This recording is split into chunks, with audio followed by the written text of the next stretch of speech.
People keep asking me, Miguel, where you been? To those people I say, my name is not Miguel, but I'm back with the final flip house update video. So what feels like an eternity, we finally got the house sold. I haven't posted any weekly update videos just because we were scrambling to get it done. And with that being said, here's a quick recap of everything that happened on each week. As you can see, the house had a lot of cracks, so we went in and filled those in with some Sherwin-Williams crack filler. Here's the paint colors. Oh shit. Yeah. Today I'm going to give you guys the final walkthrough of the house, just to show you guys how it's complete, finished, and how we're going to turn it over to the new buyer. So starting here at the entryway, new door, window blinds, baseboards, floor, hardware. I'll put a link down below to all of the hardware. If you guys want to check that out, get some for yourself. The biggest change that we did here was that we actually removed the wall that was dividing the kitchen and dining from the living room. It made it more of an open concept area. Moving on to the kitchen over here, we have all new appliances. Here we have the dining area. We just added a chandelier, pretty clean, straightforward. Moving on to the hallway slash bedrooms. Here we have the first bedroom. Same thing, paint, floor, baseboards, everything brand new, closet doors. Today is the day before we close, so I'll just make sure the house is all good before we hand it off. Gonna do a little quick sweep, remove our cameras, and just make sure it's ready for the new buyer. Here's the second bedroom. It's also pretty straightforward. Going on to the fourth bedroom. This one here is the primary bedroom. It has the bathroom there. So going on into the bathroom, everything brand new.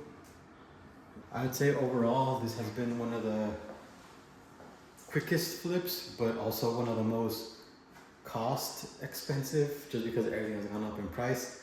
And also the one that took us the longest to sell, just because of the way the world is right now.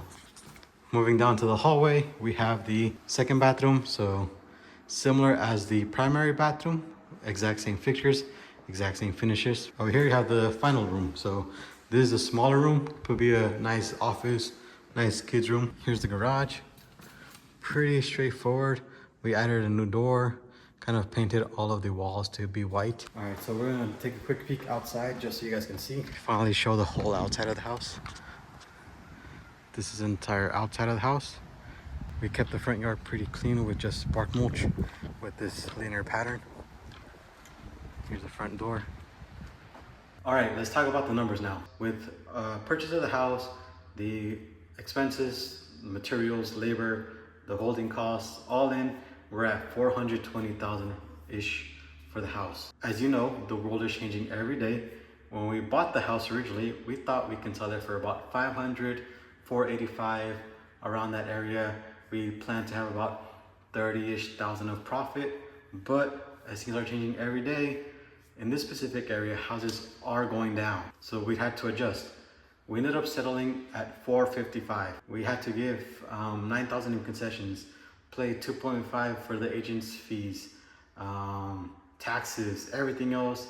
Once it's all said and done, we are at a loss of about $6,000.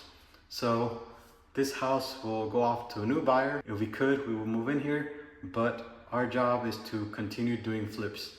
Hopefully on the next one, we can make up the difference and we'll adjust, maybe have a bigger cushion. If a new house pops up, we'll jump on the opportunity and hopefully make a profit on that one.